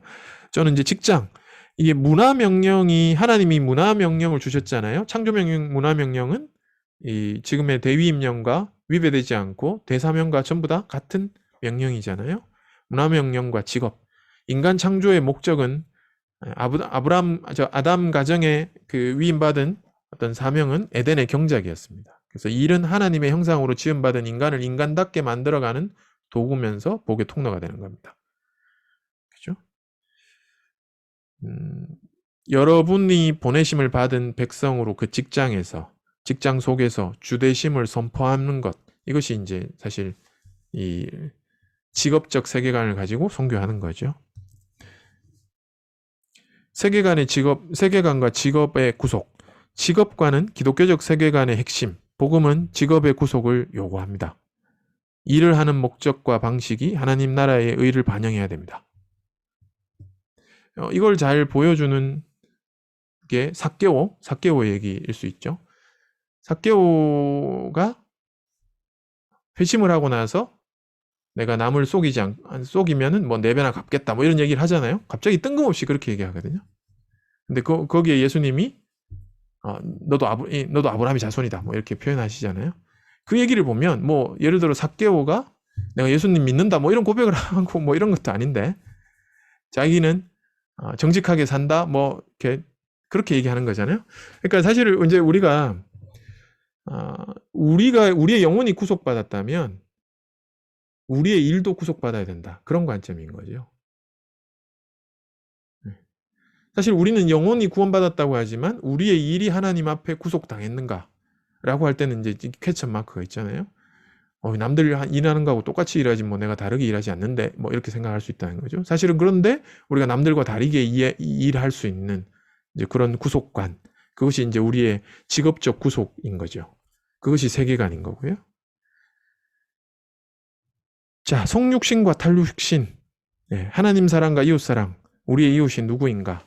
기독교 신앙의 핵심 개념은 성육신입니다.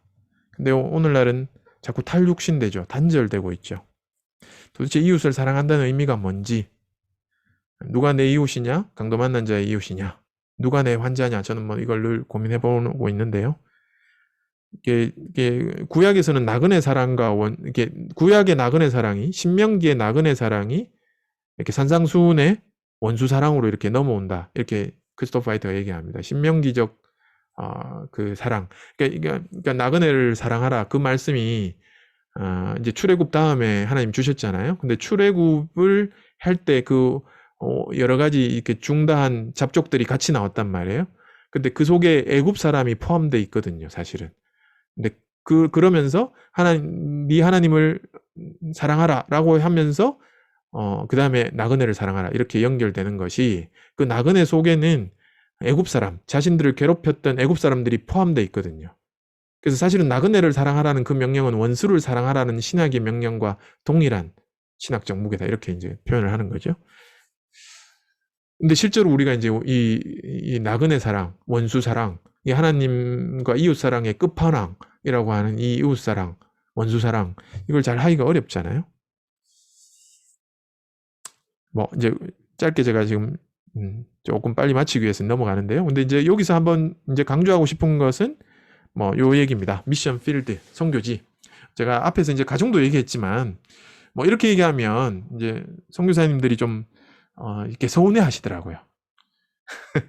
아이고 뭐 선교를 자꾸 라이프 에즈 미션으로 얘기하고 또 패밀리 에즈 미션으로 얘기하고 이렇게 얘기하니까 누군가는 우리를 대표해서 나가야 되는데 안 나가도 선교라고 얘기하고 뭐 이렇게 얘기하는 거에 대해서 선교사님들이 되게 서운해 하던데요. 저는 그걸 이렇게 우리가 서운할 문제가 아니라 사실은 하나님 앞에 이제 지금 제가 계속 얘기하는 것은 부르심에 대한 얘기죠.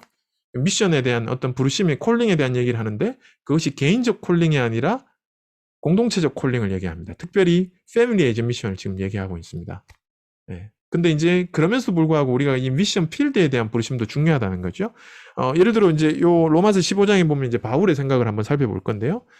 바울이 예루살렘으로부터 두루 행하여 일리루곤까지 그리스도의 복음을 편만하게 전했다 이렇게 표현합니다. 내가 그리스도의 이름을 부르는 곳에는 복음을 전하지 않기로 너무 복음이 편만해져서 이제 내가 여기에서는 그리스도의 이름을 부르는 데서는 복음을 전하지 않기로 그래서 남의 터 위에 건축하지 않겠다. 그래서 앞으로 소식을 받지 못한 자들, 듣지 못한 자들 그쪽으로 내가 가겠다. 이 지방에는 일할 게 없다. 내가 이제 서바나로 가겠다. 스페인으로 가겠다. 당신들은 나를 좀 보내달라. 이렇게 지금 로마서에서 얘기를 하고 있습니다. 근데 여기에 바울의 선교 마인드를 우리가 볼 필요가 있는데요. 사도 바울의 선교에 대한 생각한 방식이 굉장히 독특합니다. 바울은 자신의 소명을 어떻게 받았습니까? 물론 모든 사람이 바울처럼 소명을 받지는 않잖아요. 뭐 이렇게 극적인 어떤 소명을 받은 건 아닌데요. 근데 요즘에도 교회마다 바울처럼 선교의 횃불을 드는 사람이 있어야 된다는 거죠. 그리고 있다라는 거죠.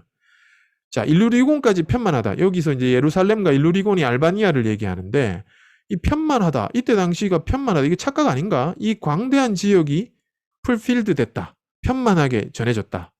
그래서 이곳에 더 이상 일할 것도 없다. 이렇게 표현하는데 이게 납득이 안 가거든요. 이게 도대체 무슨 개념인가? 바울이 얘기하는 것은요. 여기 복음화율이 뭐 한 10% 됐다, 20% 됐다 이렇게 얘기하는 것이 아닙니다. 실제로 이 당시에 여기서는 5%안 됐다고 표현하거든요. 근데 왜 일할 곳이 없다라고 얘기하느냐? 이것은 바울은요. 특별하게 목회와 최전방 선교의 개념을 다르게 이해한 것 같습니다. 그러니까 바울이 이 목회라고 볼 때 이미 목회적 관점으로 봤을 때는 이미 목회자들이 할 일들이 이제 있는 거지, 최전방 개척지는 아니다 이렇게 평가를 하는 거거든요. 자기는 지역교회 목회자가 아닌 거죠. 특별하게 이방인을 위해서 부름을 받았던 아주 극적인 경험을 한 사람인 거죠. 에베소, 빌립보 서신에서 보면요, 개척한 교회가 있었던 곳에 사실은 아직도 불신자가 더 많고요, 신자는 극소수에 불과해요. 그래서 이 지역에 일할 곳이 많다고 해야 되는데 오히려 바울은 이제 없다라고 얘기합니다. 상식적으로 많다 해야 하는데 없다 하는 이유는요, 아주 작더라도 교회가 생겨졌기 때문입니다. 자, 그것은 이제 교회의 사역이라고 생각하기 때문에 본인으로서는 일할 곳이 없다 이렇게 표현한 거죠. 이미 주요 도시에 자신이 복음을 전했고요, 교회가 세워졌고요, 즉 교두보가 있다라는 뜻이죠. 저는 이것이 바울의 프론티어 정신이다. 프론티어는 나가는 거거든요. 선교의 마인드로 무조건 나가는 거거든요. 지역교회의 목회자, 목양하는 것과요, 이런 프론티어 정신은 저는 다르다고 봅니다. 목양의 마인드는 목회지를 든든히 세우는 것이죠. 바울은 이제 뭐 부르신 곳에 이제 여기에 남의 터 위에 안 세우겠다 이렇게 얘기합니다. 우리의 관점으로 보면 저는 대구 살고 있는데요, 대구에는 진짜 불신자가 많습니다. 전국에서 보면 대구가 아주 적은 퍼센트입니다. 여기도 불신자가 많이 살고 있습니다. 그러나 여기의 일은 목회자가 지역교회의 일이다 이렇게 얘기하는 거죠. 선교사의 마인드는 부르지 않는 곳, 터가 없는 곳을 향해 있다 이렇게 얘기할 수 있습니다. 바울이 지금 요청하고 있습니다. 24절에 나를 보내주기를 바란다. 이 샌딩을 바라고 있습니다. 바울은 철저하게 선교사 마인드입니다. 선교사 마인드는 목회자 마인드와 다릅니다. 모든 사람이 받는 마인드도 아닙니다. 일부 사람은요, 저는 바울과 같은 마인드를 지금도 받고 지금도 그 소명을 받는다라고 얘기합니다. 근데 어떤 분들은요, 아니 지금도 국내에 불신자가 얼마나 많은데 요즘 오히려 더 지금 교회가 약해지고 있는데 라면서 이런 바울의 마인드를 갖고 있는 사람들의 힘을 빼는 그런 경우도 제가 더러 많이 봤습니다. 아직도요, 편만하지 않은 나라, 위험한 나라, 선교사를 환영하지 않는 나라가 더 많이 있습니다. 선교는요, 초청받아서 가는 게 아니잖아요. 환영받는 곳은 선교지가 아닙니다, 이미. 그러니까 모든 사람이 우리가 바울처럼 부름받지는 않지만요, 저는 요즘도 우리 가운데 이런 부르심은 여전히 있고요, 저는 요즘도 그런 사람들의 힘을 빼서는 절대 안 된다 이렇게 말하고 싶습니다. 너는 준비가 안 됐다, 네 생각하는 게 너무 무모하다 이렇게 얘기하면 안 된다는 거죠. 저는 이런 바울과 같은 마인드가 있는 사람들을 가도록 돕고 싶은 사람입니다. 네. 집사님은 안 가고요. 예. 저는 부르심이 아직 이 부르심이 없으세요. 열심히 도와라. 네. 자, 이 네 가지 영역에서 이 영역만 있는 것이 아니라 저는 미션의 방향이 있다 이렇게 또 얘기하고 싶은데요. 지금까지 얘기한 것들은 방향이 동시대적인 것입니다. 이것을 복음의 이동, 수평선교라고 얘기하면요, 또 하나의 미션의 방향은 수직적입니다. 이것을 뭐 얘기하면 가정사역이라고 부를 수도 있겠죠. 이스라엘이 이런 표현들을 합니다. 아브라함의 하나님, 이삭의 하나님, 야곱의 하나님, 아니 뭐 그냥 우리 조상의 하나님 이런 표현도 성경에 있긴 하지만요, 아브라함의 하나님, 이삭의 하나님, 야곱의 하나님 이런 표현을 많이 씁니다. 이것은 관용어죠. 3대의 하나님이라는 거죠. 3대의 하나님. 적어도 3대의 하나님이 돼야 됩니다. 그 말의 뜻은 이 복음이 적어도 3대는 내려가는 게 내 책임이라는 겁니다. 그래서 그것을 우리는 가정사역, 수직선교라고 얘기할 수 있습니다. 우리가 가정사역을 잘 해야 하는 이유는요, 다음 세대를 선교하기 위해서입니다. 이 두 가지 방향을 잘 합친 것이 총체적 선교다. 물론 총체적 선교를 이렇게 정의하진 않지만 제 나름의 정의는 이렇게 할 수도 있습니다. Family as mission, Life as mission. 이것이 둘 다 같이 가는 거죠. 이 시대에 살면서 어떻게 삶을 더 선교적으로 살 것인가, 이게 Life as mission인 거고요. 우리가 어떻게 가정을 더 선교적으로 만들어갈 것인가, 이게 Family as mission이죠. 우린 둘 다 배워야 됩니다. 자, 이렇게 얘기를 해도 뭐 우리 가정의 미션이 뭔지 잘 모르겠는데요, 이렇게 물으실 수 있습니다. 하나님의 부르심을 찾아가는 것은 하루아침에 되지 않죠. 제가 성경의 짧은 예를 이제 말씀드리고 마치려고 하는데요. 항상 우리의 청사진은 아브라함 사라 가정이 될 겁니다. 그죠? 아브라함과 사라 가정이 우리 가정의 청사진이어야 됩니다.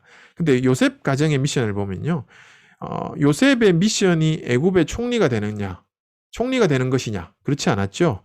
창세기 45장 5절에 생명을 구원하시려고 나를 당신들보다 먼저 보내셨나이다. 이때 깨달았어요. 아, 내 미션이 우리 민족을 다 살리는구나. 기근으로부터 다 살려내는 게 내 미션이었구나. 이것을 나중에 요셉이 총리가 되고 한참 지나서 알게 됐습니다. 브리스가와 아굴라 이들은요. 너희는 그리스도 예수 안에서 나의 동역자, 바울의 동역자다. 이렇게 불렀습니다. 바울의 동역자. 저는 이 표현이 저의 미션입니다. 저는 이게 바울과 같은 사람이 저를 동역자라고 불러주면 너무 감사할 것 같습니다. 근데 바울과 같은 사람이 저를 그냥 단순히 후원자라고만 보면 좀 서운할 것 같아요. 저는 그들과 함께 동역하고 싶습니다. 하나님 나라의 일을 위해서. 그죠? 자, 모세의 미션은 무엇입니까? 모세의 미션, 모세에게 주어진 미션은 출애굽이었습니다. 그것도 200만 명을 이끌어내는 겁니다. 만약 여러분들에게 이런 미션을 하나님께서 주신다면 어떻게 할 것인가요? 제가요? 저는 아닌데 말도 우둔하고요. 바로는 너무 무서운데요? 그게 가능합니까? 200만 명을 데리고 홍해를 건너는 게? 이렇게 말할 겁니다. 모세가 그렇게 얘기했거든요. 그럼에도 불구하고 그것이 우리 가정의 미션이라면 여러분들 어떻게 하실 겁니까? 자, 에스더의 미션은요. 에스더가 멋진 왕후가 되는 것이 미션이 아니었습니다. 모르드게가 그 에스더의 미션을 알려줍니다. 이때를 위함이 아닌지 한번 생각해봐라. 집에 가서. 이렇게 권위자로부터 우리의 미션들이 깨달아질 때가 있을 수 있습니다. 우리는 전도사님, 목사님 또는 선교사님의 얘기를 잘 들을 필요가 있습니다. 제가 존경하는 우리 전도사님 계신데요. 집사님이 가정사역에 대해서 특히 부부의 성에 대해서 공부해보면 좋겠다. 그 말씀을 한 10년 전에 저한테 말씀하셨어요. 집사님 의사니까 그런 거를 좀 부부의 성에 대해서 의학적으로 또 성경적으로 잘 얘기할 수 있으면 좋겠다. 저한테 미션을 주셨어요. 그래서 제가 성강의하러 열심히 다니고 있습니다. 사실은. 제가 강의를 사실 성교 강의보다 이 코로나 전에는 훨씬 더 많이 했었는데요.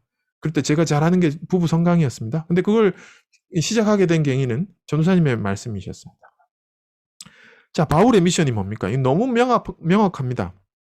이방인과 임금들과 이스라엘 자손들에게 전하기 위하여 택한 나의 그릇이라. 자, 이 정도 이거 감당하시겠습니까? 여러분의 가정의 미션이라면? 이 정도 미션은요, 결혼 안 하는 게 맞는 것 같아요. 그죠? 그러니까 바울이 결혼 안 한 것 같습니다. 자, 여호수아의 미션은요, 가나안 입성이었고요. 느헤미야의 미션은 성전 건축이었습니다. 엘리야의 미션은요, 바알 선지자를 다 죽여버리고 우상 숭배를 척결하고 이런 것이었죠. 요나의 미션은요, 니느웨 12만 명과 가축을 구원하는 겁니다. 근데 다 피했어요. 모세도 피했고 요나도 피했어요. 엘리야도 어느 정도 성공할 때도 있었지만요, 좌절하고 피할 때도 있었습니다. 자, 이렇듯 우리는요, 살아가면서 우리의 미션을 진짜 만날 겁니다. 아주 다양한 방식으로 부부가 함께 사다 보면요, 더 분명한 미션을 우리의 고유성을 통해서 하나님께서 우리에게 부어주실 거라는 거죠. 우리 가정의 고유성을 통해서. 자, 지금은 분명하지 않지만 가정사역, 수직선교하면서 가정을 잘 세우고요. 그리고 수평적 선교에 관심을 가지다 보면요, 분명히 하나님께서 더 구체적인 미션을 우리에게 알려주실 거라는 거죠. 왜 우리가 미션을 찾지 못할까요? 미션이 아닌 것들을 붙들고 있으면요, 미션을 바로 보지 못합니다. 제가 아까 말씀드렸지만 생존형 가정, 자녀 양육이라는 미션을 자꾸 생각하고요, 가정 행복이라는 미션을 찾고요, 성공이라는 미션, 돈이라는 미션, 이것을 붙들고 있으면 정말 우리 가정에 주시는 하나님의 미션을 우리가 찾기가 어렵다. 이런 생각을 해봅니다. 자, 노아의 가정, 이 가정의 미션이 뭔지 아세요? 방주 만들기죠. 방주 만들기입니다. 근데 이 재밌는 얘기가 여기 나옵니다. 창세기 7장 13절에 보면요, 이 방주를요, 8명이 방주를 만들러 갔어요. 베드로후서 2장 5절에 보면요, 노아와 그의 7 식구가 방주를 만들러 갔어요. 노아에게만 주어진 미션이 아니었어요. 노아 가정에 주어진 패밀리 미션이었어요. 그들에게 주신 큰 미션은요, 사실은 생육번성 충만이었어요. 큰 미션은 아담에게 주신 창조 명령과 동일했어요. 노아도 이 명령을 동일하게 받았어요.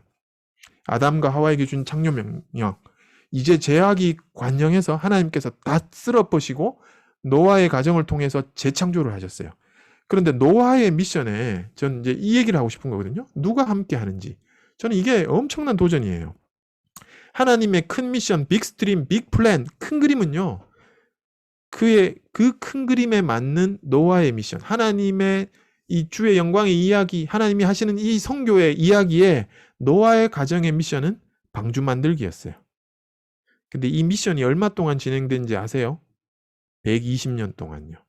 근데 더 신기한 거는 이 미션이 노아와 아내, 그리고 3명의 아들과 그의 아들, 아내의 며느리까지, 며느리 3명까지 토탈 8명이 함께 했습니다.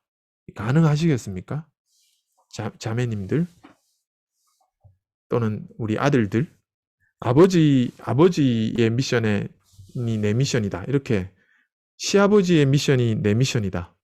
이렇게 가능하시겠습니까? 이게 오늘날 저는 굉장한 도전이다 이렇게 생각하거든요. 제가 제 친구가 노래 만드는 친구가 있어가지고 제가 가사를 좀 이렇게 한번 쓰는 게 어떨까 이렇게 아이디어를 줬는데요. 노아의 며느리 제목이 이렇습니다. 이 요게벳의 노래를 대적할 만한 노래가 제가 좀 나오기를 바라고 있는데, 자, 예를 들면 이런 거죠. 아무것도 모르고 시집 왔네. 시아버지는 방주를 만들자네. 세상 사람들은 이해 못해. 무려 120년을 만들고 있네. 매일 우리 가정 8명은 방주를 만들러 가네. 이해되지 않는 미션. 그러나 방주 안에서의 1년, 미션을 통한 하나님의 구원, 세상을 살리시는 하나님의 방법.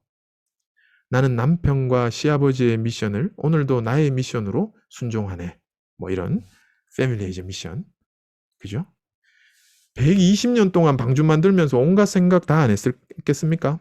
야, 이게 맞나 이거? 이거 진짜 이 미션 주셨나? 헷갈릴 것입니다. 주변에 엄청난 방해와 유혹들이 있었을 겁니다. 어쩌면 그들 속에서 확신이 없었을 수도 있습니다. 이거 지나봐야 안다. 그렇게 생각할 수도 있을 겁니다. 어떻게 보면 우리가 모르고 살 수 있죠. 모르고 살 수 있습니다. 요셉도 되게 늦게 알았습니다. 자기의 미션을. 근데 그렇다면요. 미션도 중요하지만, 모르고 살기 때문에 미션도 중요하지만 삶의 방식도 중요합니다. 그죠? 삶의 미션과 삶의 방식. 우리에게 동시에 이해하면서 우리가 이걸 살아야 되는데요. 창조 명령. 아브라함과 사라 가정의 미션은요. 개인의 미션이 아닌 가정의 미션이었어요. 아브라함을 불러서 의와 공도를 따르게 삶의 방식을 주셨어요. 자, 이것은 결국 모세를 통해서 이스라엘에게 주신 10계명을 지키는 삶과 동일하지요. 아브라함과 사라 가정의 미션은 신약 시대를 통해 교회의 미션, 그러니까 우리의 미션으로 다시 주셨는데, 이것이 대위임령이죠. 자, 대위임령을 받은 우리의 삶의 방식은요. 하나님 사랑과 이웃 사랑, 큰 계명이죠. 근데 큰 계명이 무엇이냐 물으실 때 하나님 사랑, 이웃 사랑이라고 얘기하셨고요. 또 세 계명은 역시 서로 사랑하는 것이다. 이렇게 말씀하셨습니다. 사실 이 모든 것이 사실 하나입니다. 창조 명령, 가정의 미션, 아브라함과 사라 가정의 미션, 대위임령, 하나님과 이웃사랑, 대사명, 서로 사랑하는 것, 10계명을 지키는 것, 의와 공도를 행하면서 사는 것. 자, 이 모든 것은요, 결국 또 이 한마디와 같습니다. 먼저 그의 나라와 그를 의를 구하는 것. 자, 그의 나라를 구하는 것이 미션이죠. 그의 의를 위하는 것이 쯔다카, 정의대로 사는 거죠. 정의란 말이 히브리어 원어가 쯔다카죠. 쯔다카의 삶을 사는 겁니다. 선교는 수직 선교와 수평 선교 있다 말씀드렸죠. 정의대로 쯔다카의 삶을 산다는 것은 직업적 부르심으로 회복의 관점을 배우고요. 의와 공도로 사는 것, 결국 라이프 에즈 미션으로 사는 거죠. 여기에 최고봉은 원수를 사랑하는 것과 나그네를 대접하는 거죠. 결국 먼저 그의 나라와 의를 구하고 구하는 것이 미셔널이고요. 이것이 총체적 선교고요. 이것이 우리의 미션이 되고 삶이 되어야 됩니다. 자녀 양육이나 잘 먹고 잘 사는 것이 미션이 아닙니다. 그죠? 자, 이제 처음으로 돌아왔습니다. 가정 무엇을 위해 존재하는가? 무엇을 해야 하는가?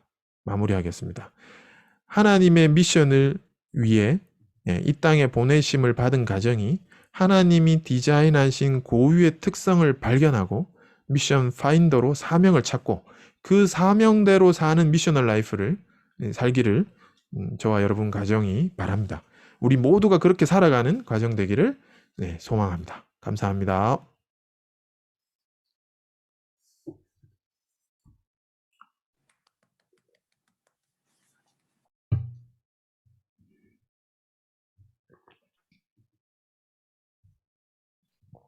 네, 감사합니다. 우리 강의해 주신 우리 원장님께 우리 박수로 감사의 표시를 하겠습니다.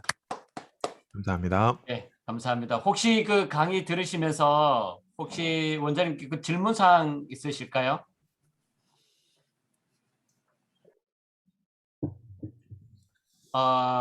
혹시 지금 이제 우리 소회의실로 이제 20분 동안 이제 나누어질 텐데요.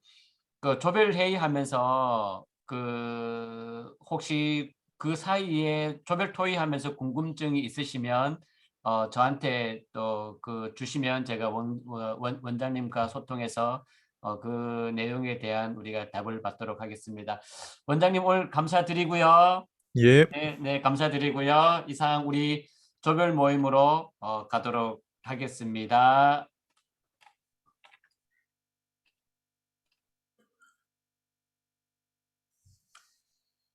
잠시만요. 이게 지금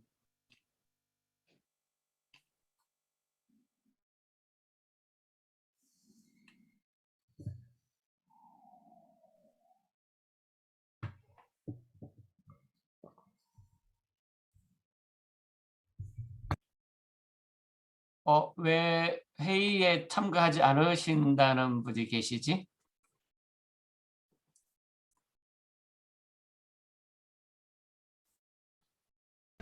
조별로 지금 나누어지고 있습니다.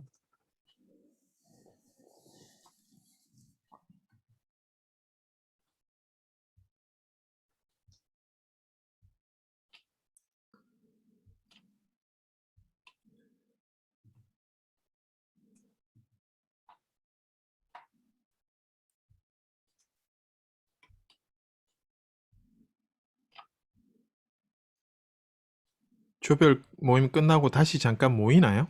네네, 다시 모입니다. 음. 네. 그러면은 원장님 한 20분 뒤에 다시 한번 잠깐 오실 수 있으실까요?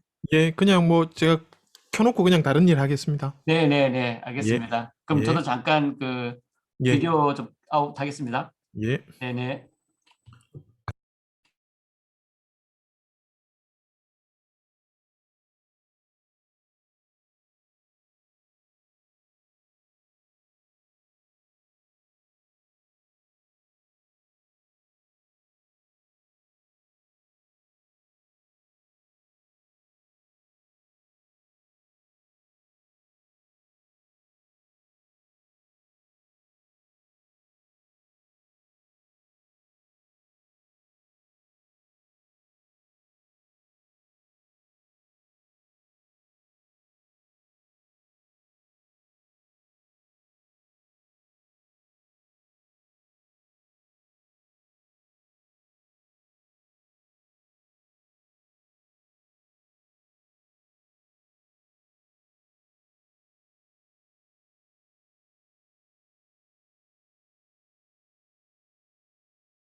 제가 좀 들어왔습니다. 잠깐만요.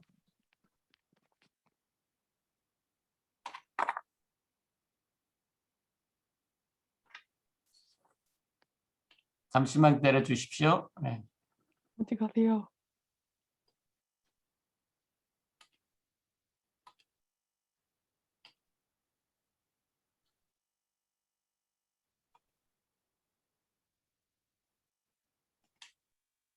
네.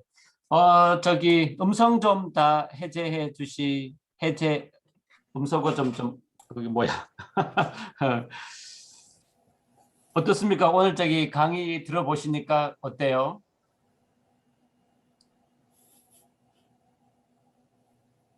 원래 이렇게 조별하면 아무 말씀 안 하셔요? 제가 지난번에 그 조별 나눔 할 때에 그 토의할 주제를 제가 그 보내드렸는데 혹시 보셨습니까?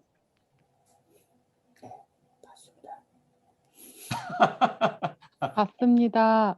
네. 오늘 그 강의 내용 보시면서 그 어떤 네. 내용을 이렇게 도전 받으셨습니까? 우리 저기 신혜경 선교사님 한번 말씀 한번 나눠줘 보실래요? 오늘 그 강의 들으시면서 지금 나의 가정과 또 오늘 우리 강의를 통해서 내가 어떤 부분 좀 내가 우리 가정에 도전을 해봐야 되겠다. 또 내 자녀에게 어떤 도전을 한번 줘야 되겠다. 혹시 이런 생각을 한번 하셨습니까? 저는 계속 이제 들으면서 네. 저는 우선 그 선교의 부르심에 관한 그 부분이 저에게 직접적이라기보다는 저는 남편 쪽으로 생각을 하고 있었거든요. 근데 그 아. 말씀 중에 나왔었잖아요. 네. 남편이 부르심을 받아서 저는 이제 거기에 쫓아가게 되는. 근데 저는 그러니까 항상 기도하는 게 그거였거든요. 하나님이 저를 부르셨을 때 잠시만요.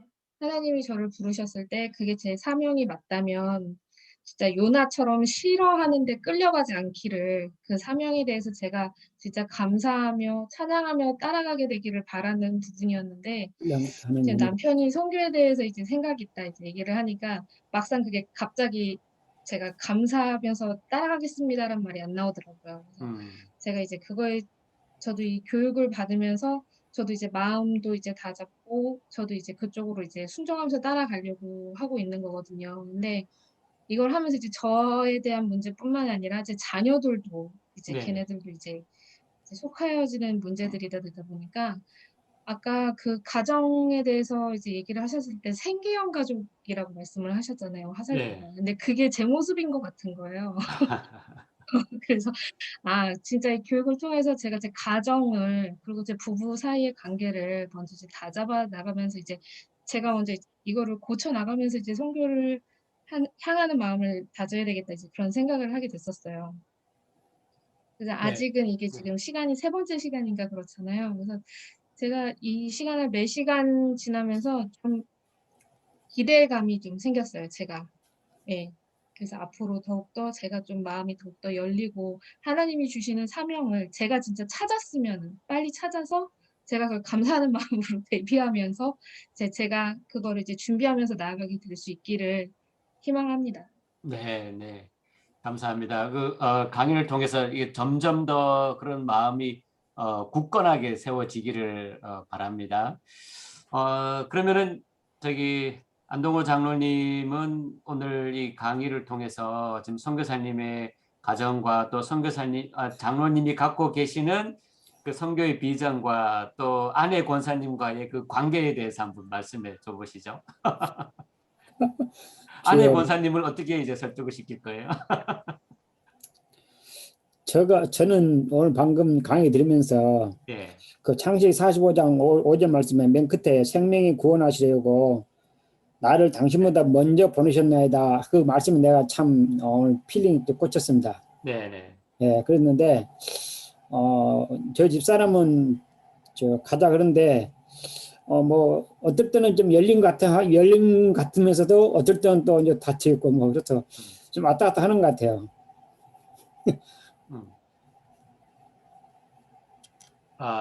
그래. 그러면은 계속 그 기다리셔야 되는 거죠, 그죠? 그 윌리엄 캐리처럼 강제로 그렇게 들어갈 수는 없는 문제잖아요, 그죠? 저는 저 혼자 먼저 가서 네. 그럼 하나님께서 분명히 또 우리 집사람 다시 또 콜링하실 겁니다. 네. 저는 그렇게 확실히 믿습니다. 네. 그 아내 권사님이 오늘 강의를 들으셨으면 참 좋을 뻔했습니다. 맞습니다. 제 집사람 됐으면 참 좋았을 텐데 집사람은 안타깝게도 듣지도 않을 알죠. 네. 네. 알겠습니다. 하여튼 아내 권사님도 마음이 열리기를 바랍니다. 목사님의 기도가 달려 있습니다.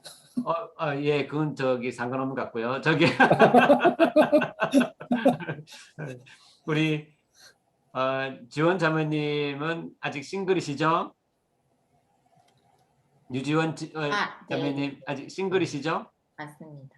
네, 네. 그러면서 오늘 강의를 보시면서 우리 가정은 앞으로 이제 가정을 꾸리게 되면 어떤 가정을 꾸려야 되겠다라고 하는 어떤 그런 생각이 좀 잡혔습니까? 어떻습니까? 저는 사실 그 오랜만에 그 가정에 대한 생각은 막 들으면서는 아직은 못했는데 너무 오랜만에 재밌는 강의를 들어가지고 제가 최조영 선교사님 강의를 창세기